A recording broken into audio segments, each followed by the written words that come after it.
Merci, Monsieur le Président. Paradoxalement, ce qui s'est passé en début de séance, on constate qu'autour de ce texte, finalement, à travers le pays, une forme d'unanimité est en train de se dégager. Et donc nous sommes ravis au niveau du mouvement réformateur que cela puisse se faire sur base de notre proposition, une proposition déposée déjà en 2004. Donc c'est vrai qu'il a fallu du temps pour créer et réaliser cette unanimité, du temps, 6 ans, par rapport à quelque chose qui aujourd'hui nous semble à tous tellement naturel de prendre ces dispositions.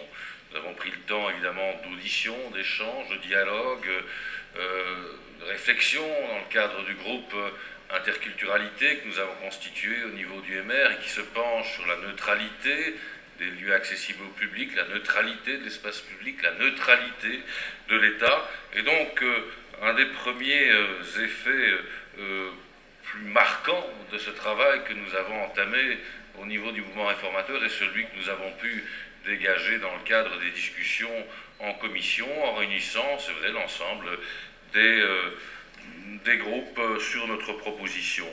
Et quel bon sens! Ce n'est qu'une question de bon sens, finalement. On a beaucoup parlé ici d'aspects, même de philosophie. J'ai entendu un certain nombre de parlementaires évoquer la philosophie. Mais quoi de plus lié au bon sens que simplement demander aux personnes, dans une société moderne, et on parle bien de modernité, de demeurer identifiables, de ne pas avoir le visage masqué, que ce soit d'ailleurs avec une burqa, une niqab ou une cagoule. Quoi de plus lié au bon sens que de rester identifiable, je crois que je ne suis pas le seul ici, qu'un des aspects les plus profonds de nos sociétés modernes et de la modernité, eh bien, c'est bien l'identité des individus. Donc, avant toute réflexion sur même la dignité de la femme, sur l'aspect religieux, il est question de bon sens et d'ordre public par rapport à la nécessité que chacun a comme devoir de demeurer pleinement identifiable. Donc la première question qui nous a motivés, naturellement, avant toute chose, la question liée à l'ordre public. Alors, il y a eu en second temps, dans le cadre des textes, dans le cadre des réflexions, la question de la religion. Et certains ont dit ici qu'il ne fallait pas qu'une communauté musulmane se sente stigmatisée. Mais quand va-t-on arrêter de continuer à mettre l'ensemble de la communauté musulmane de ce pays dans le même sac? Il y a évidemment au sein de cette communauté, d'une part, des modérés qui sont la majorité, et de l'autre part, les islamistes. Et si nous avons, au niveau du mouvement réformateur, été appuyés dans le cadre de l'élaboration de ce texte, eh bien c'est parce que nous respectons l'islam, nous respectons son financement. Quel autre pays en Europe, aujourd'hui, finance une religion qui est l'islam?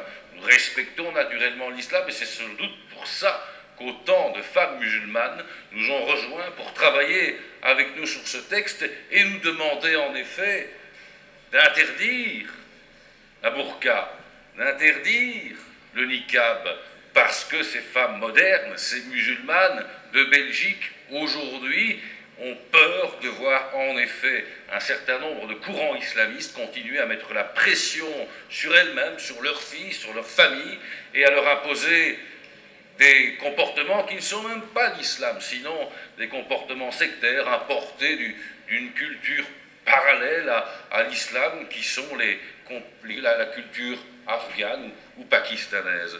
Et donc, tout ça nous a conduit naturellement à présenter au niveau de ce texte l'élément relatif à la dignité. Donc, d'une part, l'ordre public, d'autre part, la dignité de la femme. Et donc, c'est clair que j'ai entendu un certain nombre de collègues indiquer en commission et ici à la tribune, mais que les règlements communaux qui sont en cours depuis 2004, ça pouvait suffire. Mais non, non, ça ne peut pas suffire. Parce que si vous avez des recours qui sont introduits devant la Cour européenne de justice basés sur l'aspect religieux d'un règlement tel que celui-là, pour mettre une limite à l'expression d'un comportement, d'une démonstration religieuse, il faut une loi. Une loi, et c'est la Convention européenne des droits de l'homme qui le dit, un règlement, ça ne suffit pas. Il était évidemment hors de question également de continuer à avoir dans ce pays une justice à deux vitesses. D'une part, dans certaines communes, des règlements qui interdisent le port de la burqa ou de ne pas apparaître le visage découvert, et puis dans d'autres communes où ce serait libre et sans problème. On risquait naturellement d'avoir dans ce cadre-là un déplacement d'un certain nombre de personnes épousant ces comportements et la constitution de ghettos dans des communes voisines de celles qui auraient interdit ce type de comportement. Donc je pense vraiment que cette proposition rencontre ce qui nous permettra d'assurer pleinement aussi la sécurité juridique par rapport à des recours éventuels, basés ainsi sur la question de l'ordre public et de la dignité. Ça ne serait pas la première fois qu'une loi fondée sur ces deux éléments voit la Cour européenne de justice en recasser les recours qui auraient pu être déposés devant elle par un certain nombre de plaignants. Et pour terminer, Monsieur le Président, il y a l'élément de... Oui, il y a l'élément de fierté. Aujourd'hui, bon, est-ce qu'on doit être fier d'être belge compte tenu de ce qui se passe dans ce pays? Moi, j'ai de plus en plus de mal, je dois vous l'avouer. L'image de notre pays à l'étranger est de plus en plus incompréhensible. Les gens ne comprennent pas ce qui se passe dans ce pays, mais au moins, peut-être que par rapport à cet élément-là, mais par rapport à l'unanimité qui va sans doute s'exprimer au sein de ce Parlement par rapport au vote interdisant de se balader le visage masqué ou interdisant la burqa ou le niqab dans notre pays, eh bien oui, il y aura sans doute un élément de fierté à ce que notre pays soit celui qui fasse sauter un certain nombre de verrous qui ont mis bon nombre de femmes déjà en esclavage. Et nous sommes le premier pays à faire sauter ce verrou.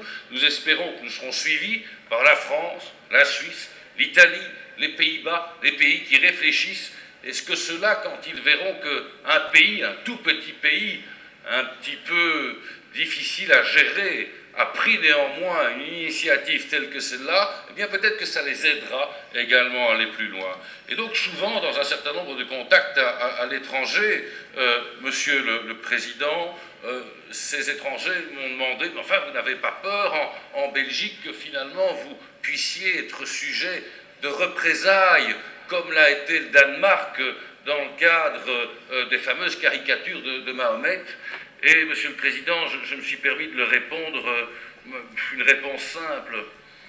Est-ce que finalement, le fait d'avoir peur devrait constamment nous voir ne pas défendre nos valeurs? Et donc là, même s'il y a une peur, nous défendons nos valeurs, et je crois que oui, par rapport à ce texte, au moins par rapport à ce texte, on peut avoir une fierté d'être belge aujourd'hui. Je vous remercie.